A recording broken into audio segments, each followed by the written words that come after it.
Good evening, and welcome to another segment of Deltasations Live. My name is David Payton, and I am your host. This program is sponsored by Gateway Solutions Incorporated, nonprofit based right here in Yazoo City, Mississippi, the gateway to the Delta. This evening's program will provide a Yazoo County legislative update from state legislators that serve Yazoo and surrounding counties. Now, at this time, I would like to introduce the moderator for this program. He is none other than Chauncey Spears. He is my fraternity brother and member of Alpha Phi for Fraternity Incorporated, excuse me, where he serves on the Political Action Committee of the Alpha Epsilon Lambda chapter seated in Jackson, Mississippi. Brother Spears is a community engagement manager at the Alluvial Collective. He is a veteran educator and community champion originally from Memphis, Tennessee. Spears serves as the systems and leaders engagement manager in the areas of educational equity and community development. He believes that education can be the key to human flourishing and has committed his life work for cultivating educational equity in communities around Mississippi. Spears has a BA in sociology from the University of Memphis with a graduate studies in sociology and education at the University of Missouri, Columbia. He also has an MPA in public administration and policy from Jackson State University. With years of working experience in educational administration and policy with the Mississippi Department of Education, he brings a wealth of experience and insight to the work of the Alluvial Collective. As a husband, father of two, and an active community member, he is passionate about issues of equity and access to opportunities for more groups of people in Mississippi.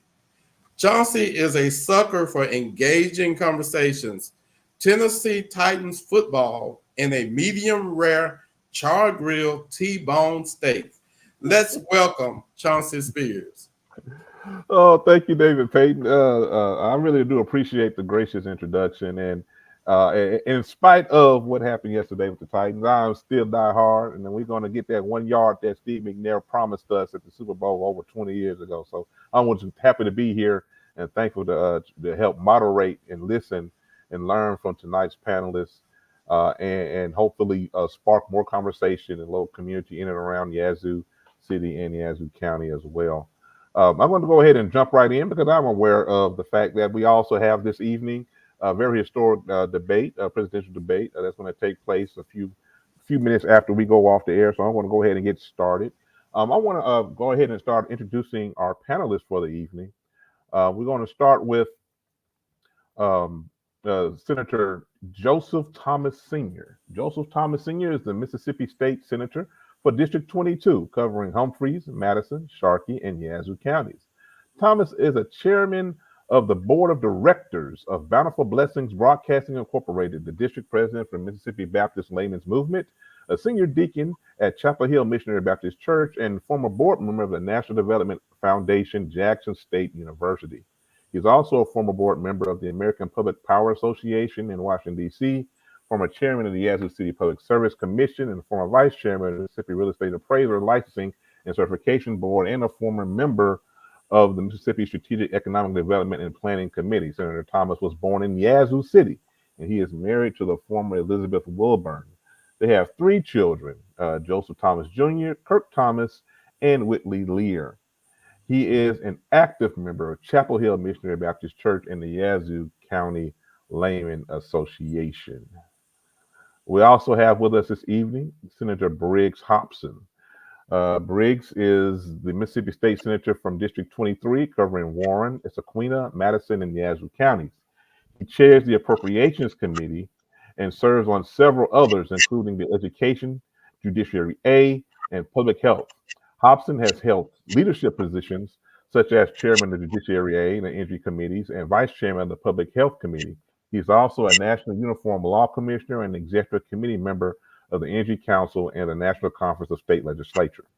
In addition to his duties, Hobson is a partner at the Vicksburg law firm of Keller, Hobson, and Schrader, specializing in litigation, business law, school law, and healthcare law. He holds a bachelor's, a BBA, and JD from the University of Mississippi, and has served as an adjunct professor of law. Hobson has been recognized as a Mid-South super lawyer and an elite lawyer in the South. He's actively involved in various philanthropic organizations and serves as Mississippi Director, Mississippi District Chancellor for the United Methodist Church. He and his wife Allison have 3 children, Liam, Walt, and Jane. We also have with us this evening Representative Tamaka James Jones. Tamaka James Jones is the Mississippi representative for District 51, serving Humphreys, Sharkey, Holmes, Yazoo, and LaFleur counties. A native of Belzoni, Mississippi, she made history as the first female African-American Justice Court judge and circuit court clerk in Humphreys County. She implemented innovative programs like the Student Intern Poll Workers Program and a professional development guide for local officials. She's married to Marvin Jones, the newly elected circuit court clerk of Humphreys County.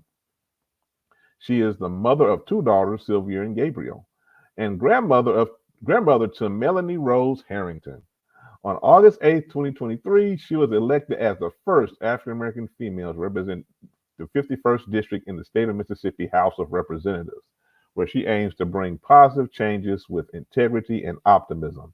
A 1995 graduate of Jackson State University, Tamaka is actively involved in several civic organizations. She serves as the vice daughter ruler of Hill Temple number 783 of the Improved Benevolent Protected Order of the Elks of the World, and is the immediate past president of the Yazoo City Alumni Chapter of Delta Sigma Theta Sorority Incorporated. Additionally, she participates in the choir and radio ministry at White Star Missionary Baptist Church. Her motto is, "Give God all the glory for all things, for He cares for you." And we also have on the panel this evening Representative Bryant Clark. Bryant W. Clark is a Mississippi State Representative serving Attala, Holmes, and Yazoo counties. A native of Holmes County, Mississippi, he graduated from Holmes County Public Schools in 1993 and earned his Associate Arts degree from Holmes Community College in 1995. He graduated magna cum laude from Mississippi Valley State University in 1998 with a Bachelor of Science degree in biology. Mr. Clark worked as a forensic scientist at the Mississippi Crime Laboratory, achieving expert status in forensic drug chemistry. He earned his Juris Doctorate from Mississippi College School of Law in 2002, where he was active in student government and various organizations. He's admitted to the Mississippi Bar and licensed to practice before multiple courts, including the Mississippi Supreme Court and the U.S. Court of Appeals for the Fifth Circuit. In 2003, Mr. Clark was elected to the Mississippi House of Representatives for District 47, serving parts of Holmes, Yazoo, and Attala counties. He has held various committee positions, including vice chair of the Rules and Conservation Committees, and served as deputy leader of the Democrat caucus. Mr. Clark is a past president of the Holmes County branch of the NAACP and has held numerous leadership roles within the Democratic Party. He has received several awards, including the Distinguished Young Democrat Award and the 2006 Public Service Award from the National Highway Traffic Safety Administration. Currently, he practices law at Bryant Clark Law in Lexington, Mississippi.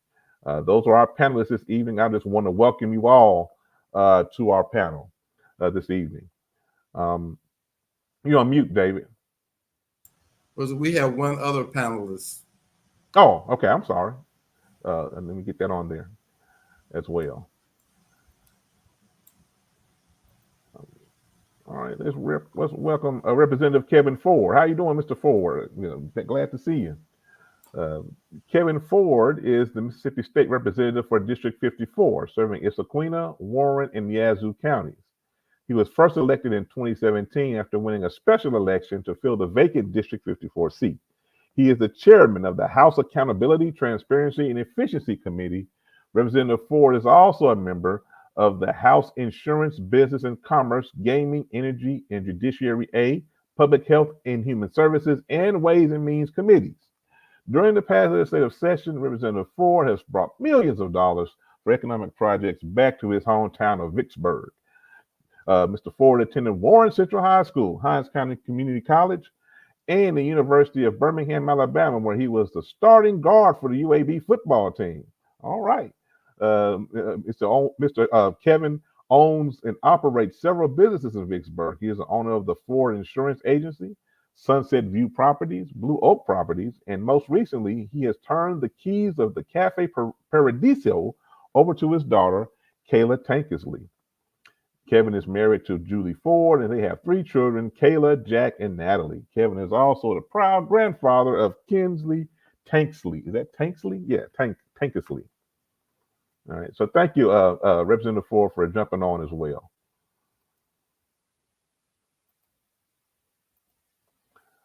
As I understand it, what we want to do is we want to accommodate Senator Hobson. He has to go to another meeting. So I want to address Senator Hobson first. How are you doing this evening, Senator Hobson? I'm great, Johnson. Good to be with you tonight and my colleagues in the legislature. Yeah, of course. Thank you all. Thank you again for jumping on with us. And we're going to dive right in. Senator Hobson, of course, you are the chair of the Appropriations Committee.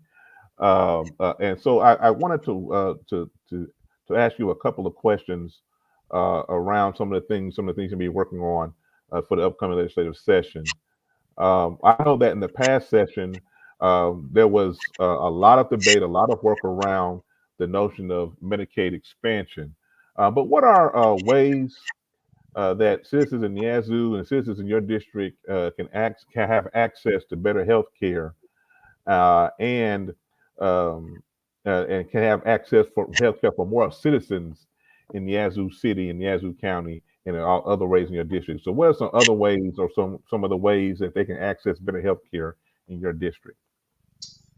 Well, that's an open-ended question and one that I could go off for about 20 minutes on. But yes, first of all, the Medicaid issue was debated hotly. Both chambers passed Medicaid bills this past session, but when it went to conference, never could agree on what needed to be done to come up with a solution. I think there were, we could go through the different plans, the Senate plan, the House plan, but unfortunately not able to come up with a consensus idea. I think that'll be back on the table again for next year. I'd be surprised if it's not, first of all. A couple other things I think are important. One is we have to recognize that healthcare has changed a lot in America and in Mississippi in general over the last, I'd say, generation, half a generation for sure. And medical costs have risen dramatically. Access has gone down, and we've seen, unfortunately, in the districts that we represent, the folks that you have on the screen tonight, we represent an area that's got more impoverishment. We represent an area where access is not quite as good. And so that's something we've got to be cognizant of.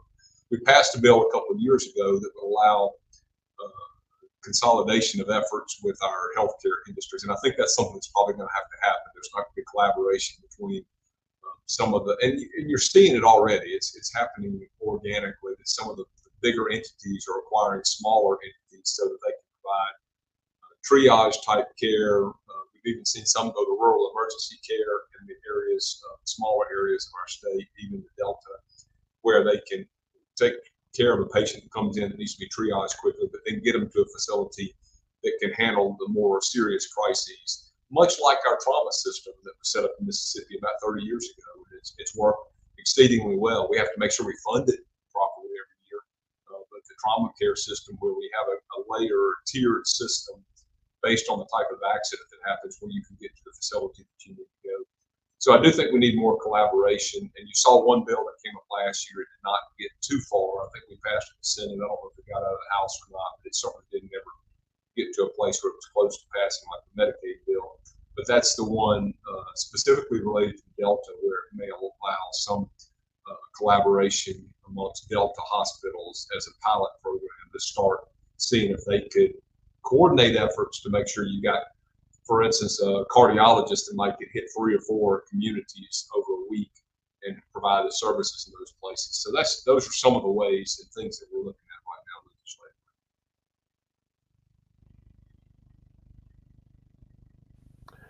legislatively. Yes, and so with those different healthcare institutions being available in the community, in terms of the access that people will have, how will they be paid for? If there have been some discussion about, if someone presents themselves with an ailment in these institutions, will they be able to have an opportunity to pay some kind of health care savings account, something, if Medicaid is not expanded, how can some people afford to actually pay for the services rendered by these institutions? Well, of course, when we put money into the health centers too, we put some additional funds in there. I know Yazoo City had opened up something like a year or two ago, or improved. But anyway, I think one of the big things we've got to do, Chauncey, is make sure that we've got, whether it's a tiered system based on income, which would be more akin to what we've done with the health insurance exchanges, or just straight Medicaid system that it's Medicaid. And the question then is, what work requirements would there be if that is something the federal government would allow? There's some indication that maybe they would allow some work requirements in that. And you've got certain things based on disabilities, poverty, children that are covered in different arenas. But I think the short answer is there are a bunch of different layers or a bunch of different places you can go. And I think one of the things that I personally, this is just my personal feeling, is to the extent we can keep health insurance exchanges alive, I think it's better for us because they pay the medical providers a better reimbursement rate than what just straight Medicaid is. So if you're a clinician, if you're a doctor, if you're a nurse practitioner or anything like that, the health insurance exchanges have been paying at a higher rate, because part of the problem we have, especially in areas where we're having high Medicaid and high uncompensated care, is it gets so low for the medical providers. A lot of them start moving to the big cities, and it hurts us in our rural areas. So we want to make sure we get the best reimbursement rate possible. And while Medicaid for some is the only solution, there are solutions for people that can get in health insurance exchanges that I think will help our people and also help the providers get a fair rate in reimbursement.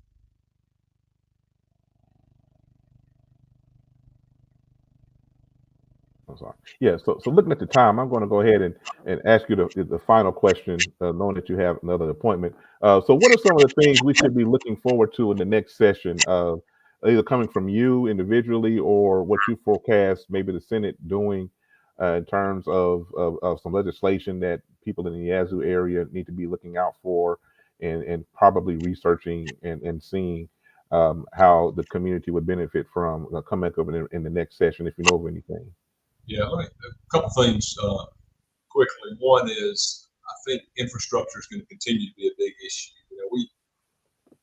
Let's face it, infrastructure costs a lot more now than it did when we passed the 87 highway bill. Infrastructure cost overall, every time you bid a project, it seems like it's way higher than what they expect.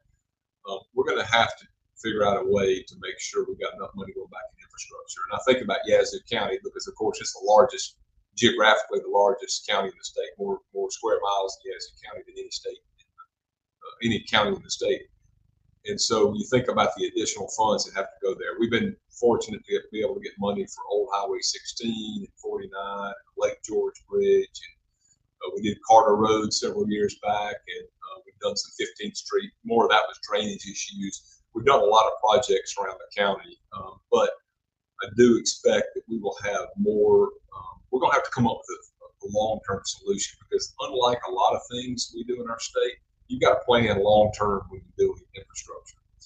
And so a long-term solution on infrastructure, to me, is very important.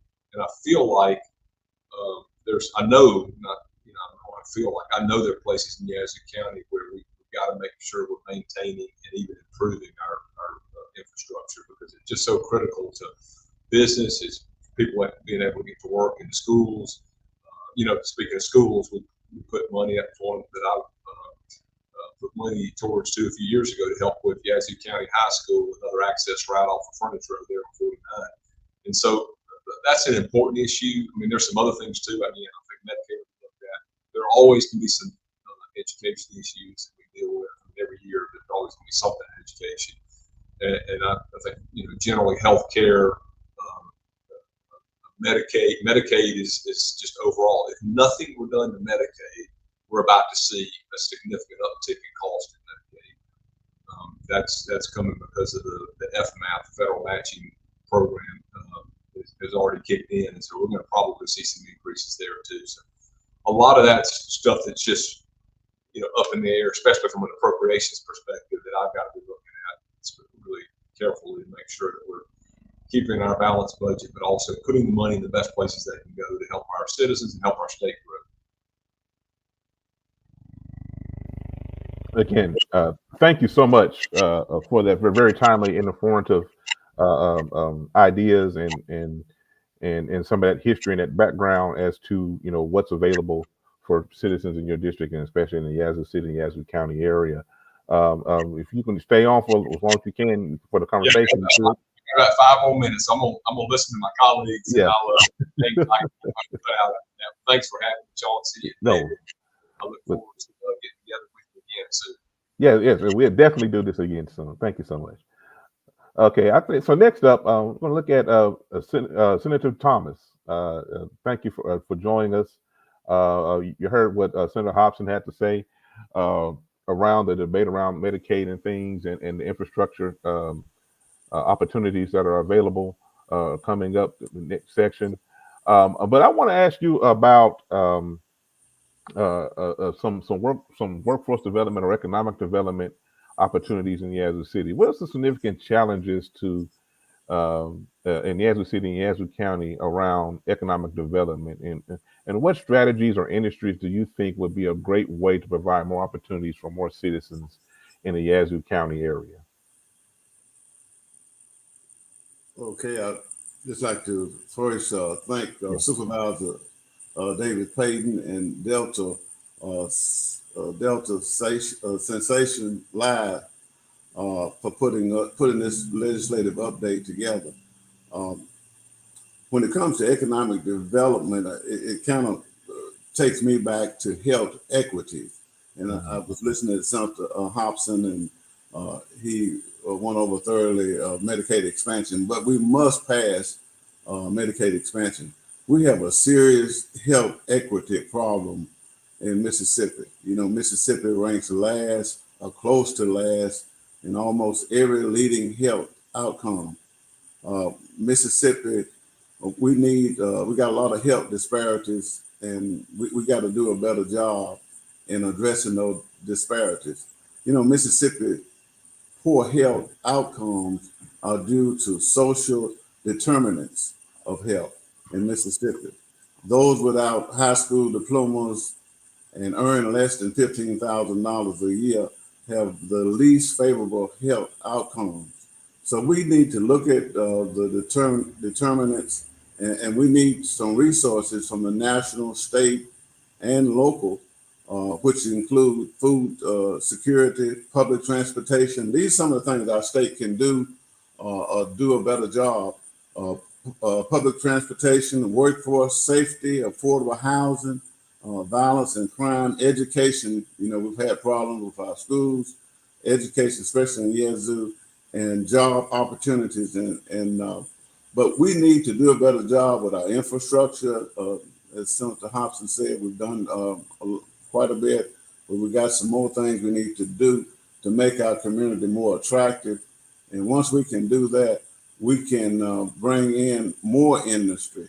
We was fortunate to bring in a Federal Bureau of Prisons, and we have a large campus with a lot of jobs, but regretfully, a lot of the people that work live in other communities. They leave our communities. They come on here for a career, but they go back home in other counties. So we need to look at housing, especially middle income houses, as well as low income houses. So, but getting back, I think the first thing we need to do is expand Medicaid. Yeah, and I think that the way you connected the two issues, economic development with health, a healthy citizen is a productive citizen. That's right. And especially when, as an educator, when you talk about children and children's health, a healthy child is a child that's ready to learn. That's right. And so a lot of the economic development challenges we see in a lot of our rural communities around Mississippi, even our urban communities, has to do with the opportunity to be productive, and do they have access to the health care they need, access to the safe housing that they need, have access to the education that they need in order to be productive there. And speaking of that, I know that you don't work directly with education committee in the Senate, But I know that you mentioned, you raised the issue of educational quality in Yazoo City expressly. Speaker of the House Jason White has made the question of a voucher system a priority. He's gone on record saying that. Um, uh, what do you think, or if you think any kind of a voucher system would be in place, how would that impact the opportunities that young people have to get a quality education in places like Yazoo City and Yazoo County, Mississippi, in your estimation, Senator? Your question again, were you talking about vouchers? What are you saying? Yes, sir. Yeah, Uh, about what if there's a voucher system put in place, how would that impact educational opportunities and quality that young people will have access to in Yazoo City or Yazoo County, in your estimation? well, basically, ever since I've been in the Senate, I advocated fully funding public education. Um, and I think that to a big extent, it would take from our local schools. And Mhm. our schools are already suffering. So we don't need to start cherry picking students. We need to Right. do a better job with what we have and hold our superintendents, uh, principals, teachers, hold them accountable. And well, parenting is another big issue that we need to deal with. A lot of people they want to be better parents, but they don't know how. So we need to work with the parents, the schools, and the school boards, and hopefully next year we will have another school board here, and we will look at all of those issues and have people that have a vested interest in our community. We have a lot of folks come in and work, and when 5 o'clock come or when 4 o'clock come, they out of Yazoo. So we need people that have a local vested interest in our community, and where the students will see them every day. Mhm.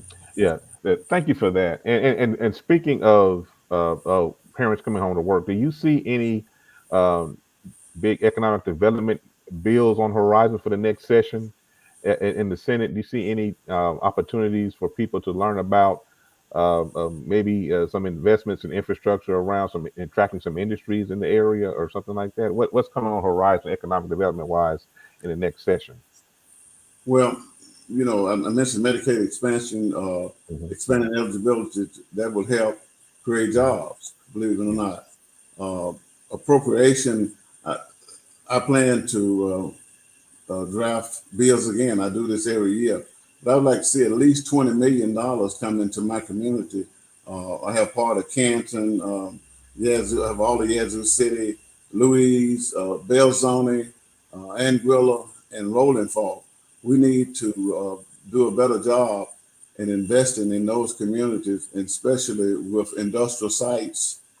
um, we have an old industrial site here, but we've been blessed with supervisors like Supervisor Payton and several others. My son, Supervisor Thomas, and they have some good ideas as to maybe developing some sites. Yazoo County, which is the largest county geographical area in Mississippi, the largest county, looking at maybe doing an industrial site maybe in Bentonia, Mississippi, or either in Barnes on 55. And 55 is about 12 miles, 8 to 12 miles from Nissan. Okay. So That's those are wonderful. some of the things.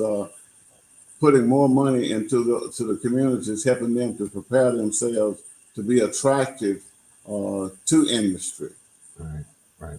Yeah. So you mentioned expanding Medicaid would be an economic boost It would. in many communities, and bring a lot of jobs to many communities, and also to improving the infrastructure to make it more attractive to more industries in That's the right. area as well. Yeah, yeah, We yeah. have, Those. you're exactly right. We have some of my cities like Belzoni, they don't even have a hospital. So we need to Mhm. get that situation taken care of. They desperately need a hospital in Humphreys County. Yes, indeed. Yes, indeed. Thank you, Senator, for sharing that. And we'll come back to some of these questions at the end. I want to get to the rest of our panelists before our time is up. Uh, Next up, I'm going to go to Representative Tamika James Jones. I said Tamaka earlier. I do apologize for that. It's Tamika. When I met you, you said your name was Tamika. The bio had the A there. I was kind of confused, but that's fine. Uh, I noticed that you are on the apportionment and elections committee. This is a very timely topic to discuss coming up the big general election this fall. Um, can you talk a little bit about what people mean when we say gerrymandering, and why is the notion of gerrymandering and redistricting an important issue for the people of Yazoo City and Yazoo County and Humphreys County in your district as well? Absolutely. Thank you so much, Mhm. Chauncey. It's okay. Oftentimes I hear Tamika or Tamaka, but I say, hey, tomato, tomato, tomato, Okay. tomato. But at any rate, thank you again so much for having me this evening. Yeah, we are definitely looking forward to having extensive conversation as we began our session coming up for next year. Um, as you probably already know, back in uh, the early part of the summer, um, the Mississippi was ordered to redraw its districts. Of course, this is all based upon of our census numbers, and of course, that's why we talk about how important it is for folks to make sure that they fill out their census forms, because at the end of the day, this is what rolls over into your representation as far as how many people you will be representing in your district. Currently, right now, I think House members we represent close to 25,000 individuals per district. And of course, with the Senate, there is about 53,000 people that the senators represent. But as we talk about gerrymandering, of course, is essentially manipulation of the numbers and how we have people sometimes that are packed in a particular district, and then of course sometimes they are spread out across the district.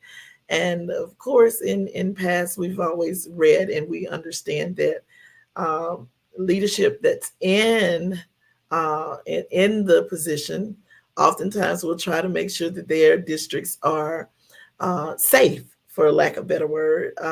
But what we have to make sure that we realize is that it's not about the individual that's representing the district itself, but it's about the people that are in the districts, and that the representatives are, as they are, representative of the people that they are definitely serving.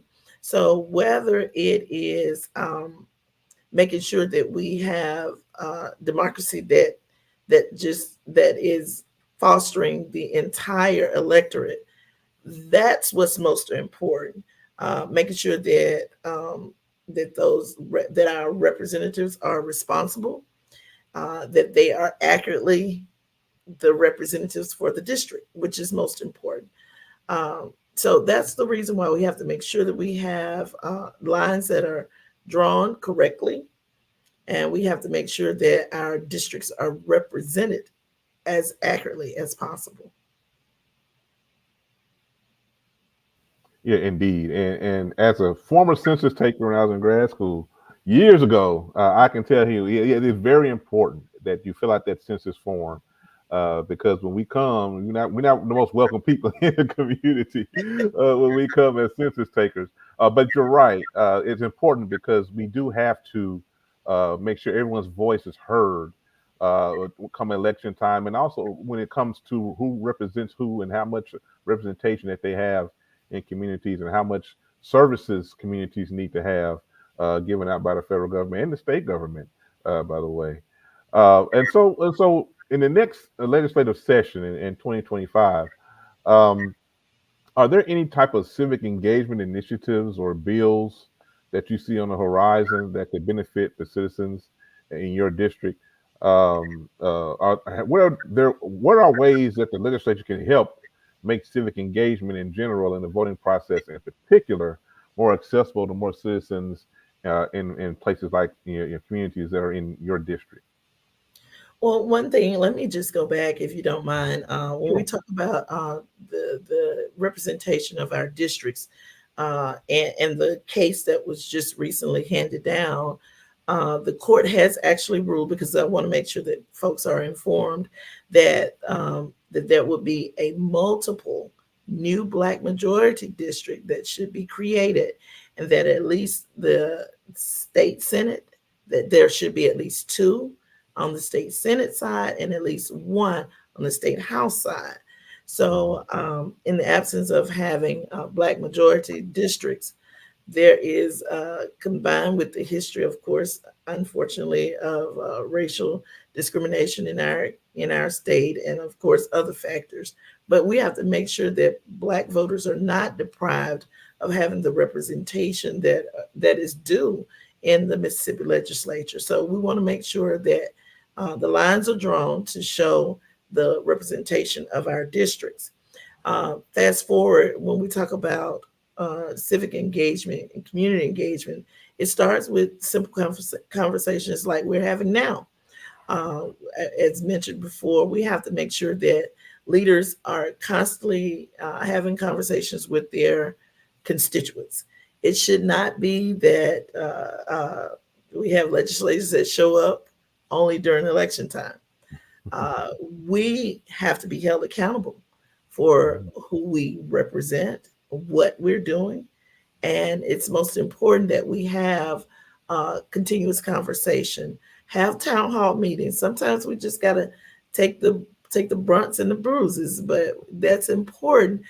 We need to continue to have conversation with our constituents. That's important, whether it's a newsletter, whether it's having conversation at different churches, because we know that that's important. We know that people are sitting still in churches. So churches would surely, hopefully open the doors so that we can have conversation, probably not during worship time, but at least have an opportunity that we'll have to talk. Most important is too, I always have to say that we need to make sure that we have an opportunity for young people in our community to know the rules of engagement, to know what's going on with the legislature, how they can be involved, how their voices can be heard. All of those factors are very important, and all those voices being heard are important for us as legislators, as we are there during the sessions and given the opportunity to advocate or whatever for our constituents. So that's very, very important for us. Yeah. So you did mention that that a court did rule that there should be 2 more majority Black Senate districts and 1 more majority Black House district drawn in the state as a result of the last census. Do you have like a timeline for something like that happening, or a little bit about the process of which that would take place? Do you know anything about that, or just wait and see? I think it's going to be more or less a wait and see. Okay. There have been conversations started as early as last week in the drawing of the line. So I think people are getting prepared, but it's more or less a wait and see. Okay. Well, we would definitely be waiting and seeing, and I will second your emotion on the notion of having young people learn about the process, and I think that helps with civic engagement, and it also helps with their own self-advocacy in before they're elected officials. They know what the officials are there to do, and they also know their interests before those officials when they're better educated. I'm always, like I said, teacher at heart, I'm always championing social studies education for more kids in our community. But thank you, Representative James Jones.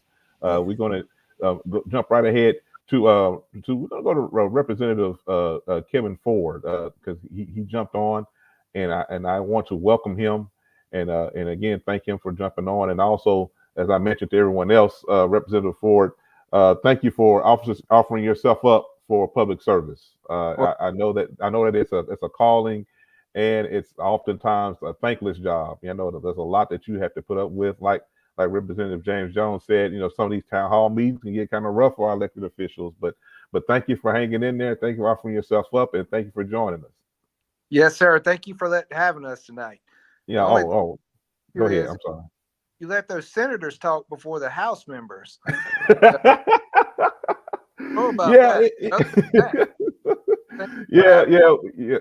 But thanks for jumping on anyway. We'll try to give you equal time, if not more time in the end here.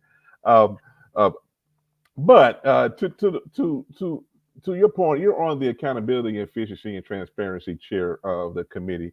Can you explain what that committee does? The Accountability, Efficiency, and Transparency Committee. What it does for the legislature and for the citizens of Mississippi. Also, what areas of governance or oversight do the committees control? So again, thank you for having me tonight. Mhm. Accountability, efficiency, and transparency basically deals with the issues dealing with accountability of government. And a good example is one of the bills that we passed that I was most proud of this past session that came through the committee it was basically dealing with the fact that the losing company of a bid, by using the Freedom of Information Act, was able to, when they lost, to be able to go in and sue and drag it out in court for 3 years, which would therefore put them in the ability to have an emergency contract, which they get to negotiate with the state of Mississippi under favorable terms to them. So no matter what, even if if the losing company was $1 million a year bid, and then you came in and offered a bid for $800,000 for the same job, they were able to go in through the Freedom of Information Act and then drag it out in court through that whole process. Would take 2 to 3 years, in which me in this example, the one that had the $1 million contract, could have an emergency contract and then go in and start charging the state $2 million or $1.5 million over that period of time, when the state of Mississippi was trying to go to an $800,000 and save $200,000. It ended up costing us more money through this process. So we went in there and changed it so that through the Freedom of Information Act, they no longer can delay it, but they still have the ability to challenge it in court if they feel like they were unfairly treated, or any issue that they think that came up that they were in the right for. But we at least just took away that the state could move into the new contract during that interim, and we wouldn't be subject to emergency contract. And the one that it really showed up in was Medicaid. So you heard Senator Hobson talking about how Medicaid's about to step up in cost basis based off of things that are outside of our control. Well, if you start allowing these losing companies to delay it out and throw us into emergency contracts, and that increase is coming naturally over time, it costs the state of Mississippi millions and millions of dollars a year. And it was literally 2 sentences inside the Freedom of Information Act that the lawyers found that was able to gum up the whole process. Wow. Yeah. Yeah. Yeah. Go ahead. I'm sorry. No, you go ahead. Yeah, you see, it's things like that that make government seem inefficient, wasteful in many instances, and oftentimes hands are tied because of the way policies and laws are written.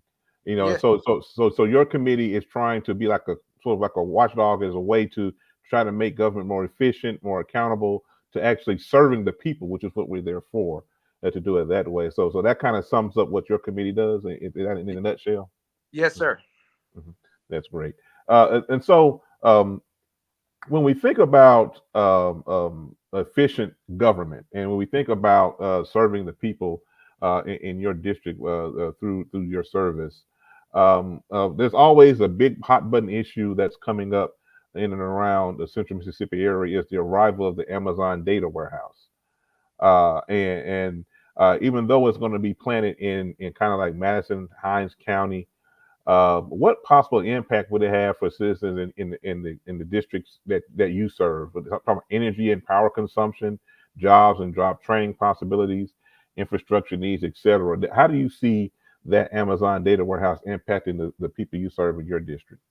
Yes, sir. So the first leg of their development, which is 2 places inside of Madison County, 2 economic development centers that they had, and you're probably looking at about 1,500 acres for both of those places, right? And that's a $10 billion investment that's going to create 1,000 jobs. And that is not far from Yazoo County at all, or Warren County, or in reality, even Issaquah County, right? So the only real money that we had to put in for this, because it's so profitable for Amazon, is we put up money inside the system to create the path for the degree programs for the jobs that it's going to create at Amazon, right? So there's already classes for electricians, there's already classes for HVAC people, there's already classes for plumbers, but creating the jobs that are going to be at the data center, that's what we had to create the path for. And we gave that ability to MDA, Mississippi Development Authority, because we wanted to tie it in with Amazon. So basically, Amazon is going to help create the curriculum to teach so that when they get done with the classes, they can actually go to work at Amazon, right? So are those going to be at the high school? I didn't mean to cut you off, but those going to be at the high schools or going to be at the community colleges? Where will people be able to take some of these classes and get opportunities to work at the warehouse? So we've been trying to pull all the junior college stuff into high school and having that part of it well, but it's going to be so many different jobs up the scale, right? So your junior colleges are going to be your more tech guys that go out there and work on the equipment by themselves, all the way up to electrical engineers that have to design the whole program. You're going to have computer programmers that have to deal with it. You're going to have all that versions of that world. We wanted to create the path that allowed Amazon to actually hire our people, and we can grow our own talent to do the jobs that it is, so that they don't have to bring in people from all over the country. Mississippians can get those jobs. But we need to make it forefront for Amazon to actually get it to where they're qualified for Amazon. And then the second part of that is that $10 billion investment for those two hyperscalers is only 1/3 of what they're committing to in power usage for this area. So if we do a good job and meet their requirements on how fast they want to build, getting everything lined up so they can do it all the way down to a wastewater treatment plant to handle all the water that comes out of that system, right? Because you're cooling it with waters because they do run so hot. If we can do a good job and get that done, that's why we gave MDA a lot of authority through this process. They're talking about at least 2/3 more. So you're talking about up to $30 billion and maybe 3,000 jobs just in this one industry. Wow. So, and then that'll have ripple effects basically throughout the state, right? Yeah. Especially in this part of the world. And right here in Hinds, Yazoo, Warren County, in this central part of the state of Mississippi, they're called Darth fibers, right? And just think super, super high tech, the baddest pipeline that you can put down in the ground to run this high speed data. We have two of them. We have the one that's running from New Orleans to Chicago, and we have the one running basically from Dallas to Atlanta. So we have redundancy in this area of what those places want, which is that high end fiber. So we in this area check that box of having that redundancy. Plus we have energy, which has a overall nationally a cheaper energy price.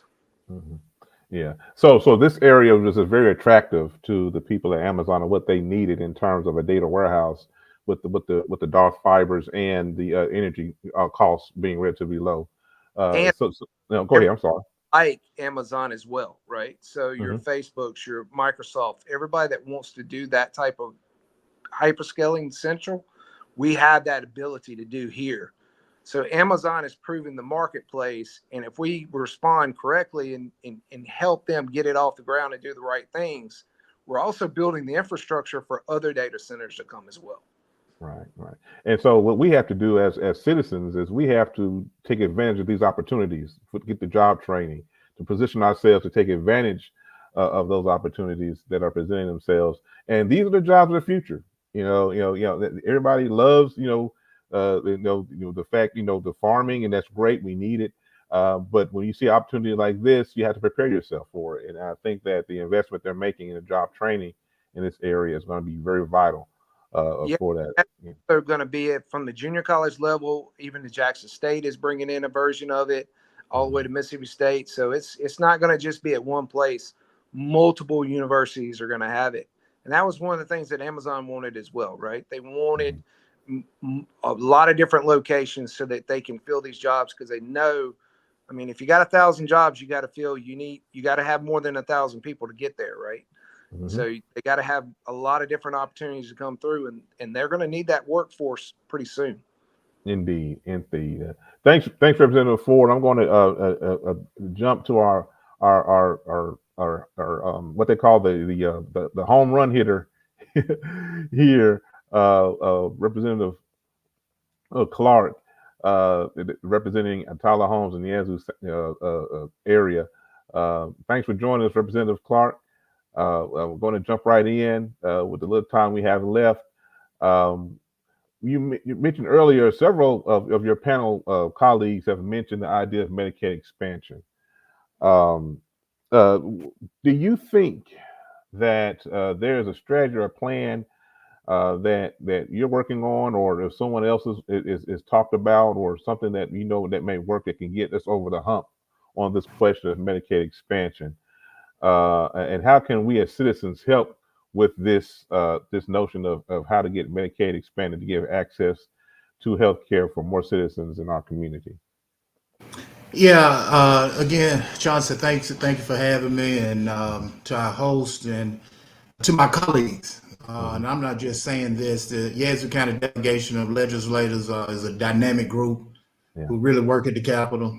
Some of my colleagues on the other side of the aisle, we might not always agree, but I can honestly say this about everybody: their heart is in the right place and they're truly concerned about their citizens. So I'm glad to be on with them as well. But, as it relates to Medicaid expansion, we got to realize that this is something that really goes back almost about 14 years now. It started with the Affordable Health Care Act back in 2010. In 2012, the U.S. Supreme Court basically ruled that the federal government, Congress, could not mandate Medicaid expansion. So at that point, each state had to individually make the choice to expand Medicaid. And, that's 2012 to 2014. So we're actually almost 12 years behind, according to some things that other states did. Mm-hmm. And it has basically cost us close to $1 billion a year in funding that we could use. But now we're at a time where we have hospitals that are struggling. We've had several hospitals across the state have closed down. And if we don't do something, I think our healthcare system as we know it is going to crumble around us. And Mississippi is a very rural state. And when you're in rural states, you have a lack of healthcare. And by no means am I saying Medicaid expansion is going to be the silver bullet that's going to save our healthcare system in Mississippi, but it is a big part of the puzzle. Because in Mississippi, when you look at what we refer to as uncompensated care, we have one of the largest uncompensated cares in the United States. And you can ask any business person who run a business, and you tell them that you have to provide services to 100 people. However, 50, sometimes 60% of those people, you got to offer to them for free. That's a business model that's just not going to work. And unfortunately, that's the situation that a lot of our rural hospitals, especially throughout the Delta and in poor areas, they are trying to work with that business model where people come in that as high as 40, sometimes 50, even more percent of those people don't have no health care. And they refer to them as self-pay. But the reality is they no pay because 9 times out of 10, they're not able to get anything. You may be able to collect anything. But all of this, Johnson, ties also into economic development. Senator Thomas spoke about economic development, and he touched on it. And I remember when the lieutenant governor spoke before the legislature, one of his concerns was the lack of what they call worker participation in the workforce. And the lieutenant governor said that Mississippi had the highest rate of people who were traditionally able to work that for whatever reason is not working in the workforce. Well, I thought about it and I wonder why people don't work. And one of the reasons is when you look at the rate of disability in the United States, Mississippi is second only to West Virginia. 18% of our population is on disability. So usually people who are on disability, they can't do what? They can't work. So that's 18% of our population that is pulled directly out of the workforce. And, 20 or 30 years ago, healthcare was more so about treatment of an illness. In recent years, healthcare has become more of a preventative type care things, where you get on a chronic illness early, whether it's hypertension, whether it's diabetes, and you start treating it. And if people who don't have any healthcare, they might know they might know that they might have hypertension running in the family, but if they're not going to visit the doctor, then when they get about my age and they late 40s, early 50s, it might have a stroke, or untreated diabetes might have an amputation. So the lack of health care not only is a healthcare issue, but I think for Mississippi it's an economic development issue as well. And we got great things going on with economic development with Amazon and other things in the state. But like the lieutenant governor alluded to in his remarks to the legislative body, is that you have some companies now that are looking to come to Mississippi, but they are pausing a little bit because the lack of worker participation in the workforce. So I think this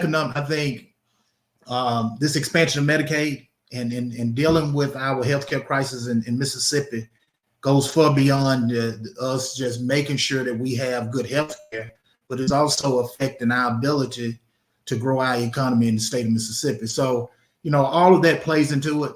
And that challenge become harder when you're in areas like Yazoo County, in rural areas. Now, Yazoo is fortunate that we're close to the Jackson metro area where you have access to a lot of different types of healthcare. But in other areas, when you start getting further over in the Delta, sometimes these people are 45 minutes or over an hour away from an emergency room. And that's terrifying if you have a heart attack or stroke in the middle of the night. So what I think we need to do is that I think we're at a point where the legislature is going to continue to have a discussion about Medicaid expansion. I just honestly believe that I think we all on both sides of the aisle know that Medicaid expansion is a big piece of the puzzle that we got to try to figure it out. The House and Senate had two different plans, and at the end of the day, we couldn't agree. Now, I'm the first one to say I wasn't a fan of neither plan. But I'm just one legislator. I wanted a plan that we knew that CMS, which is the federal government, was a plan that they would actually implement and one that they would approve for us to implement.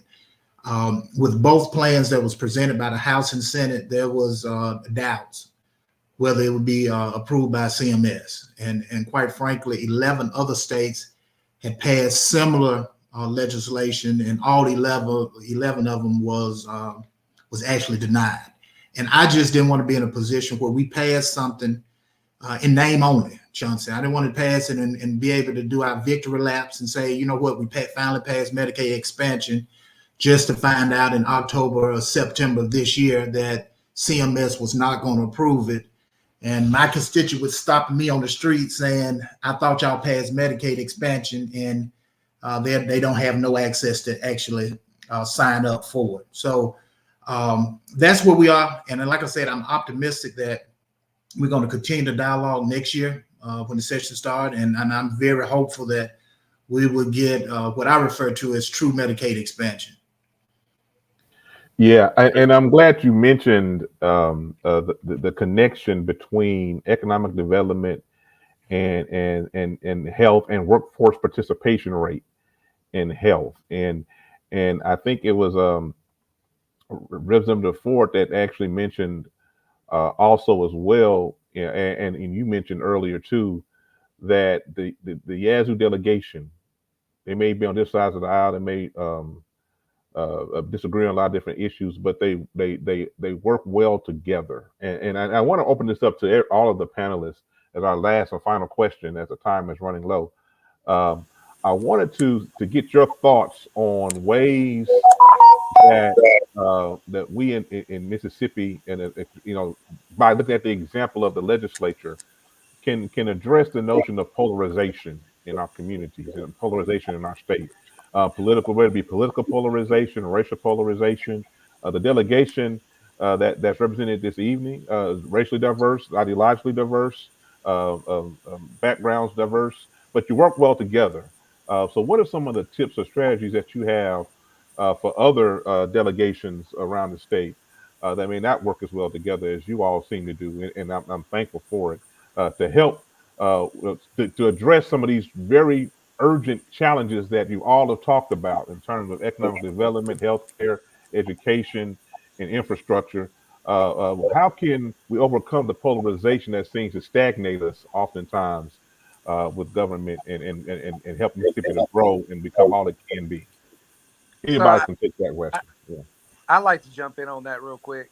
Mhm. One of the things is that if you looked at the entire session that we go through in Jackson, about 95 to 97% of everything we vote on, the whole board lights up green except for a few people with a few specific objections to the issue, right? So it's those few things that are out there that the disagreements happen on that usually gets all the headlines. The stuff that we agree on and we chalk it up to just doing good business. We do that every day, right? So the example of that I gave that when we addressed that one issue, which was costing the state millions of dollars a year just on a technicality.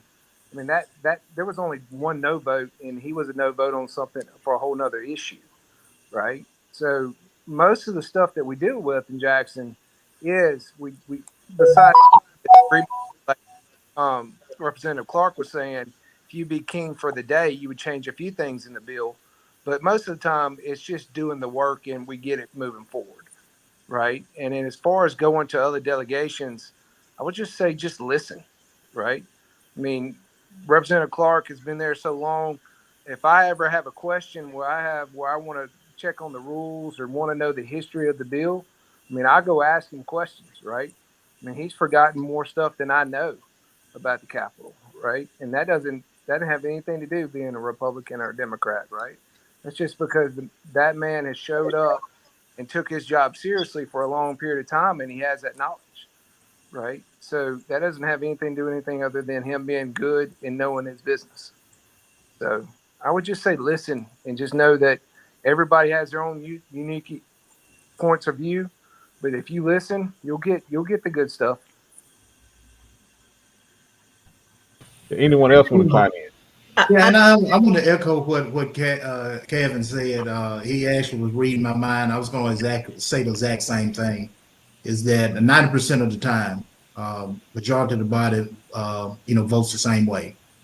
And it's always each session it never fails that it's going to be some big issues, and it's not always a right or wrong to either issue. It's just different perspectives as it relates to it. I got a relationship with Kevin. You have to listen to him tell all his lies about how great a football player he was. And you have to pretend like you really believe that he was that good of a football player. But seriously, I heard a quote one time that says, "It's not our differences that divide us; it's our inability to recognize, accept, and celebrate those differences." And sometimes we just have to realize that we come from different walks of life, we come from different experiences, we come from different history, and just because Kevin may think one way, uh, don't make him a bad a bad person because I don't see it the same way. The way he was brought up and the things he's experienced in life may be different for the way that than my experience. And being able to somewhat put yourself in the other person's shoes and look at it from their perspective have helped me as a legislator to understand sometimes the positions of some of my colleagues. Sometimes somebody present a bill or they speak on a bill and you will say, I talked to this guy. I know he's a good guy. I cannot believe this is his position on this issue. But sometimes you have that dialogue after debate and you talk to that person, I'm able to see the world through their lens. And while I might not still agree with them, I better understand their position. So I think we just have to continue to communicate. I think also having open dialogue. Some issues, unfortunately, especially in Mississippi, they're taboo issues, and sometimes they're hard conversations to have. But I just know from my experience there, sometimes when you have those hard conversations, some good fruit is actually bared from that. And if I could just chime in just a little bit, I think it's important too, especially for us as freshman members, to have a really good relationship with our colleagues that are seasoned. Not only that, but I think the cross ties as well, because myself and Senator Thomas, we represent the same district. So, and of course, portion we have kind of butted up with Representative Clark. And so, with that being said, then it allows for us to foster those relationships.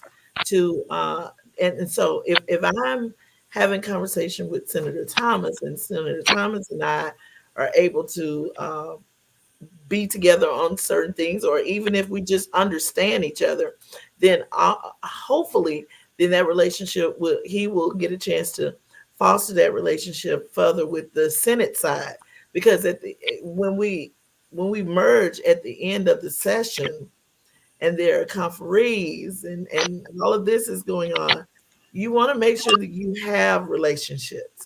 So as Representative Ford said, just listen, learn. As Representative Clark has mentioned, you know, learn to trust and learn to be able to be appreciative of each other's backgrounds and where we come from. And I think that will make it all together better. I think we're on a really good road. As mentioned before, we've voted together on probably more than 90% of our legislation. So we just want to make sure that we continue that moving forward. Senator Thomas, you want to have the last word? I just want to thank you, Mr. Spears. I think you've done an excellent job being our narrator, and I think we need to give you a big hand. Oh, no. Yeah, need to do that. And also, Supervisor Payton, we appreciate you. Yeah, indeed. I sat back and listened. I will say, you know, my policy has been open door policy, and I just want to mention about Brig Hobson. His doors are always open. I might not be able to get him to do everything I ask him for, but if he sits and listens, and vice versa, I do the same thing.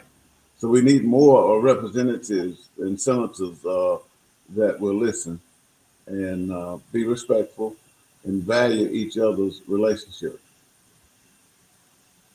And I just want to thank you all for being excellent panelists, very informative, very passionate. And let this not be the last time that we all come together and have conversations like this. This has been so enlightening for me. I've learned so much this evening. Thank you all for taking a little time out on debate night to come and share a little bit about the work you do and the service that you're rendering and the hopes you have for the people in your districts. Just thank you all for so much for a great evening. And I'll turn it back over to our host, Brother David Payton. I just want to thank all of you all for such a great discussion. Thank Brother Spears for asking those important questions. And like you all said, I mean, we don't need to stop here. We need to continue the conversation.